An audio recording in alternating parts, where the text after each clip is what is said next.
and girls. Muise. Makwini kuita kumara nziko. Musha mafute. Ibasa. Tozora tinozonenzwa kuti kumara. Muni zvangu ibasa.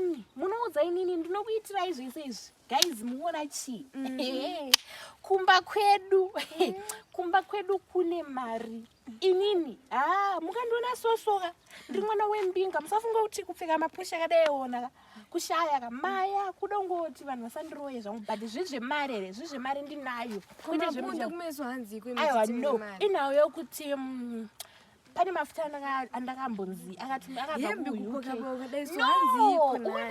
ndosaka ndati varoyika vave vanozondiroya saka zvana mama wewe obvise metresi yako yawaitira iwe wasiya usinobatidza moto